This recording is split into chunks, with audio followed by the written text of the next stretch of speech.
Hello friends, welcome back to my channel. ಈ ವಿಡಿಯೋದಲ್ಲಿ ಬಂದು ಬೀಟಾ ಫಿಶ್ ಬ್ರೀಡಿಂಗ್ ಬಗ್ಗೆ ಈ ವಿಡಿಯೋದಲ್ಲಿ ತಿಳಿಸ್ಕೊಡ್ತೀನಿ. ಸಂಪೂರ್ಣ ಮಾಹಿತಿ ಕೊಟ್ಟಿದ್ದೀನಿ. ಈ ವಿಡಿಯೋ ಕೊನೆ ತನಕ ನೋಡಿ.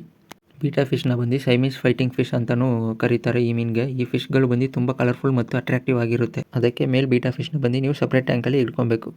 ಇವಾಗ ಬ್ರೀಡಿಂಗ್ ಹೆಂಗೆ ಮಾಡೋದಂತ ನೋಡೋಣ. ಫಸ್ಟ್ ಬಂದು ಬ್ರೀಡಿಂಗ್ ಮಾಡೋಕ್ಕೆ ಬಂದು ಒಂದು ಮೇಲ್ ಒಂದು ಫೀಮೇಲ್ ಬೇಕು. ಮೇಲ್ ಬೀಟಾ ಬಂದು ಏಜ್ ಹೆಂಗಿರ್ಬೇಕಂದ್ರೆ 5 ರಿಂದ 7 ತಿಂಗಳಾಗಿರಬೇಕು. ಮತ್ತು ಮೇಲ್ ಕಲರ್ ಬಂದು ಬ್ರೈಟ್ ಕಲರ್ ಆಗಿರಬೇಕು. ಮತ್ತು ಲಾಂಗ್ ಫಿನ್ಸು ಅಂದರೆ ಅದ್ರ ರೆಕ್ಕೆ ಎಲ್ಲ ಚೆನ್ನಾಗಿರಬೇಕು. ಏನೋ ಜಾಸ್ತಿ ಏಟ್ ಆಗಿರಬಾರ್ದು, ಆ ಥರ ಎಲ್ಲ ಕರೆಕ್ಟಾಗಿ. ಮತ್ತು ಆ್ಯಕ್ಟಿವ್ ಆಗಿರಬೇಕು, ಆ್ಯಕ್ಟಿವಾಗಿ ಸ್ವಿಮ್ ಮಾಡಬೇಕು ಅದು.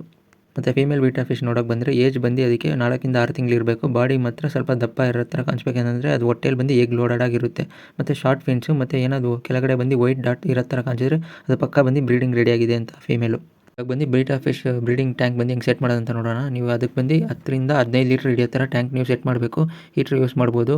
ಅದು ಬಂದು 26 ಡಿಗ್ರಿಯಿಂದ 28 ಡಿಗ್ರಿ ತನಕ. ಮತ್ತು ಫಿಲ್ಟ್ರ್ ಏನು ಹಾಕೋದು ಬೇಡ.